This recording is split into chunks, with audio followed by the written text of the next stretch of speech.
আর এই বন্যা পরিস্থিতির জন্য মুখ্যমন্ত্রী মমতা বন্দ্যোপাধ্যায় দায়ী করেছে ডিভিসির ছাড়া জলের জন্যই কিন্তু এই বন্যা পরিস্থিতি তৈরি হয়েছে।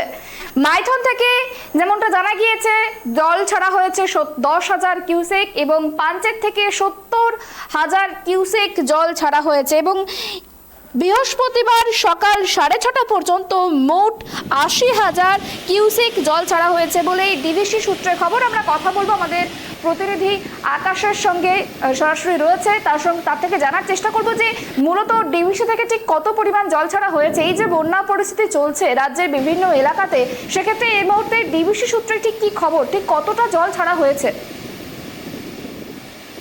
হ্যাঁ দেখো সুকন্যা, ডিভিসি সূত্রে যেটা খবর পাওয়া যাচ্ছে যে আজকে সকালে 6:30 পর্যন্ত 10,000 কিউসেক জল ছাড়া হয়েছে মাইথান থেকে, পাশাপাশি 70,000 কিউসেক জল ছাড়া হয়েছে পানিশের থেকে, এবং সব মিলে এখনো পর্যন্ত যা পাওয়া যাচ্ছে খবর তাতে করে 80,000 কিউসেক জল ছাড়া হয়েছে। দেখো আমরা দেখেছিলাম যে কয়েকদিন ধরেই কিন্তু ডিভিসি যে দুটো ব্যারেজ রয়েছে, দুটি জলাধার রয়েছে, একটি মাইথান জলাধার এবং আরেকটি হচ্ছে পানিশের জলাধার, এই দুটি জলাধার থেকেই কিন্তু জল ছাড়া হচ্ছিল।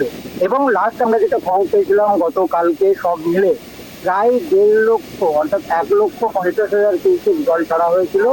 এবং আজকে সকাল 6:30 পর্যন্ত যে তথ্য পাওয়া গেছে সেই তথ্য অনুযায়ী মাইথান থেকে 10,000 কিউসেক এবং পানিশের থেকে 70,000 কিউসেক, সব মিলে 80,000 কিউসেক জল এখনো পর্যন্ত ছাড়া হয়েছে বলে আমরা জানতে পারছি।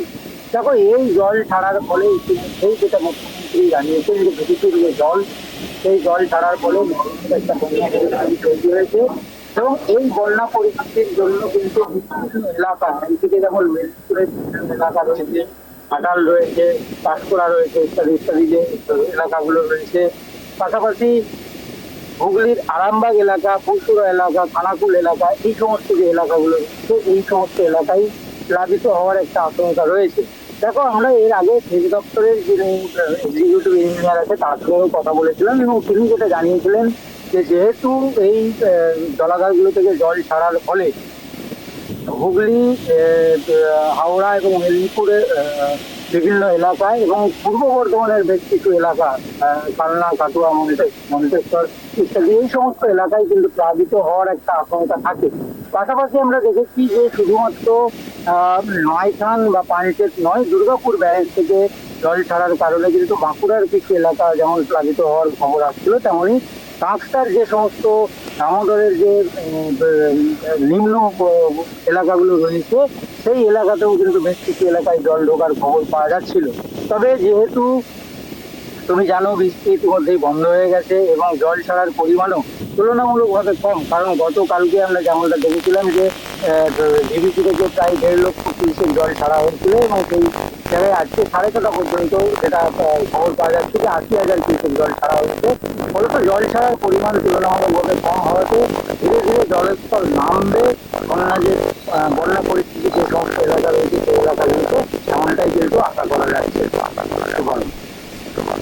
একেবারে দেখো আকাশ, আরো একটি বিষয় জানতে চাবো। এই যে তুমি বললে যে ডিভিসি থেকে জল ছাড়া হয়েছে, সেক্ষেত্রে আজ সকাল অবধি যেমনটা খবর পাওয়া গিয়েছে মোট 80,000 কিউসেক জল ছাড়া হয়েছে। আরো কি জল ছাড়া হতে পারে, এই বিষয়ে কি ডিভিসি কিছু জানাচ্ছে? দেখো এর আগে আমরা কথা বলেছিলাম এবং